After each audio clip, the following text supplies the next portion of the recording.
Je décide en 2022 de ne plus recevoir de prix. Tu décides de ne plus recevoir Je de prix. décide de ne plus recevoir de Comment on prix. décide de ne plus recevoir de prix? Ben, je me suis dit que c'est pas ça la finalité. Tout le monde parle d'Eden Travel. Et effectivement, j'offre le voyage. Je fais les procédures, je fais le passeport, je fais bon? tout. J'offre le voyage. Ok. Mais quand je dis, je lance sur les réseaux sociaux, j'offre un voyage à ce voleur, tout le monde m'insulte. Mais en intervalle de 2 jours, je rentabilise tout l'argent de voyage. D'ailleurs, ça pas que sur les réseaux sociaux, plus ils t'insultent. Plus on t'insulte, plus on te connaît et C'est plus ça. ces affaires peuvent avancer. En 2 jours, j'ai fait un chiffre d'affaires pas possible. Et j'offre le voyage au monsieur. Il va à Dubaï, il profite et tout. Et tout le monde parle d'Eden Travel. Eden Travel. Je suis invité partout. Je suis nominé partout. Justement, on va parler des nominations. Ouais. En 2021, tu es nominé prix Bassim pour ton engagement envers l'emploi des jeunes. Justement. Le prix Olisden pour la meilleure agence de voyage. Prix africain du mérite de l'excellence à Kigali. Félicitations. Prix GTZ, parce que c'est une chose d'être reconnu chez soi, mais quand on est reconnu à l'international, c'est un autre niveau. Le prix GTZ en Allemagne et le prix de la meilleure agence de voyage en Côte d'Ivoire. Que représentent toutes ces distinctions pour toi et qu'est-ce que ça t'a apporté concrètement? Ben, pour la première nomination, qui était le prix Bassim, pour le meilleur jeune qui emploie plus de personnes dans son domaine, quand on m'envoie la nomination, j'ai dit, ben, qu'est-ce que je fais pour mériter ça? C'est ça.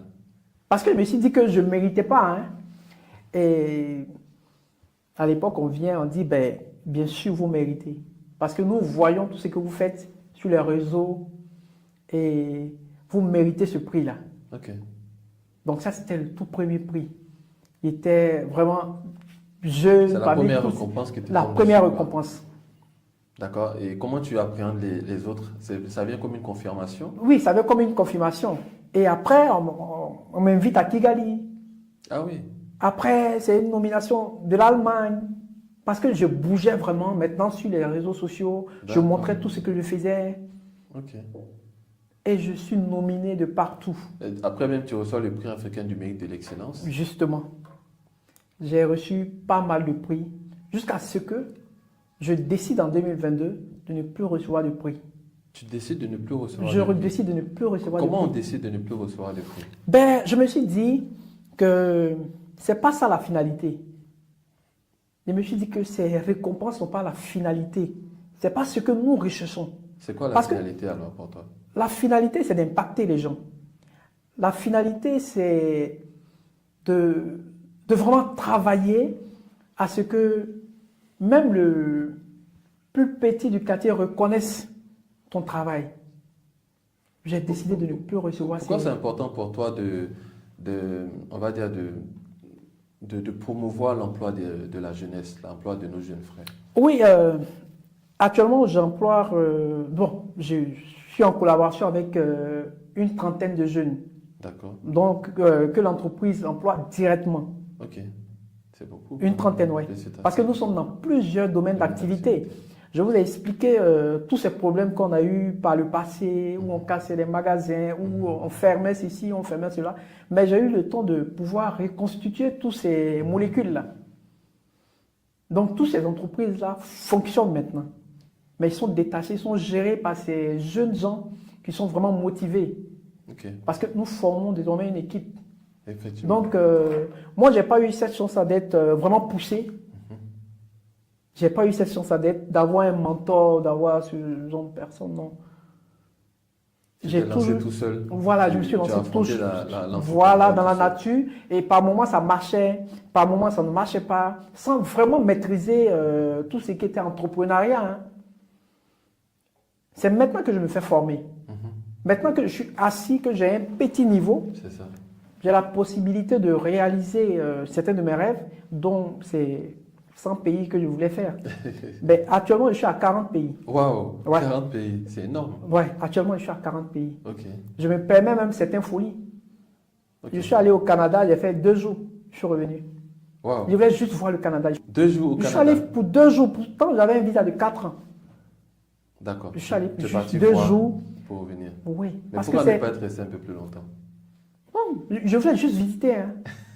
Juste visiter, juste profiter. D'accord. Voilà, Ok. parce que c'était ça ma motivation déjà. D'accord.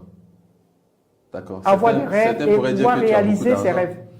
Certains pourraient dire que tu as beaucoup d'argent. Non, pas du tout. Tu vas au Canada, tu peux faire 7 jours, tu peux faire 10 jours, toi tu fais 2 J'ai jours. fait 2 jours. En général, quand on fait ça, c'est qu'on part pour signer un contrat et puis on revient. Non, moi je suis allé Toi, juste tu vas visiter. juste pour voir.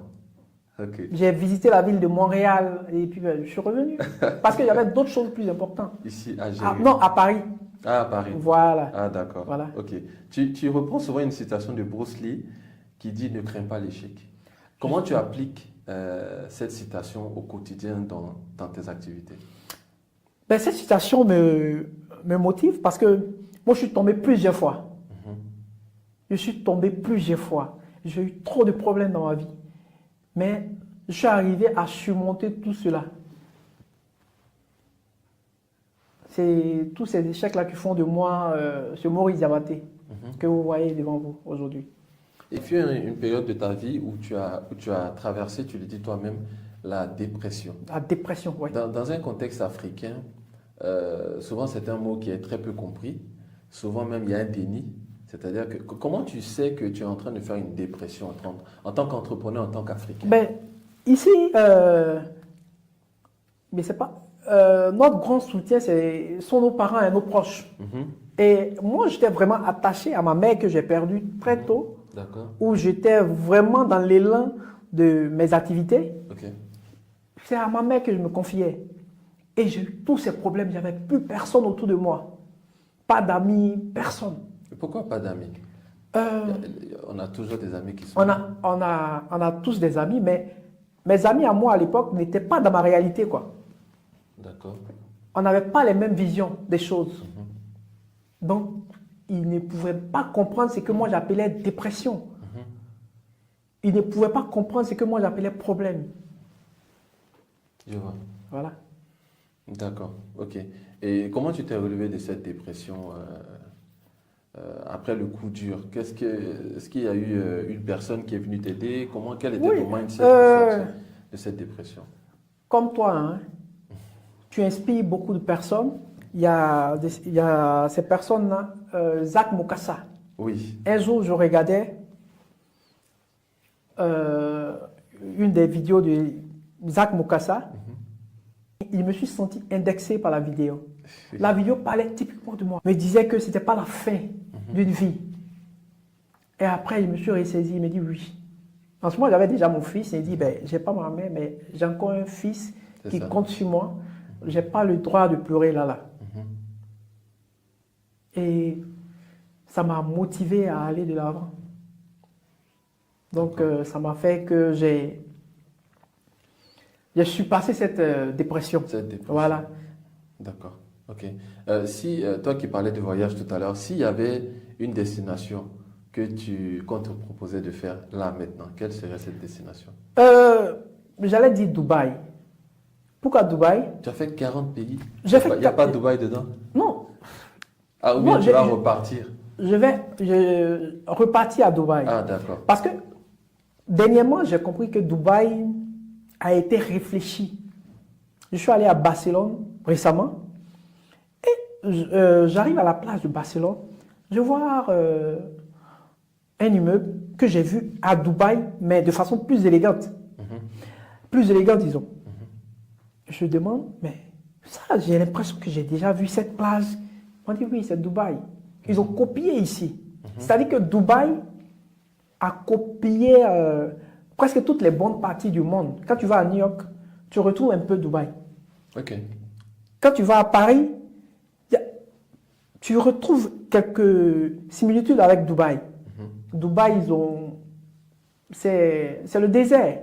Mais à partir du désert, ils ont pu créer quelque chose de vraiment waouh. Ok. Donc, c'est ça qui me fait dire Dubaï, parce qu'ils ont vraiment travaillé. C'est le fruit de beaucoup d'imagination, de beaucoup de réflexion. Ils sont passés de zéro à ce qu'ils sont aujourd'hui. C'est ça, voilà. en l'espace de peu de temps. À l'espace de peu de temps, voilà. D'accord. Alors, on arrive à la fin de ce podcast. Oui. Quelle est ton actualité aujourd'hui? Quelle est l'actualité de EDM Group?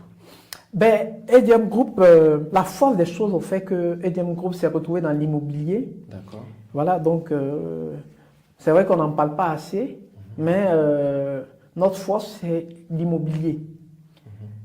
Actuellement, EDM Group n'a pas un gros compte en banque parce que nous investissons vraiment dans l'immobilier.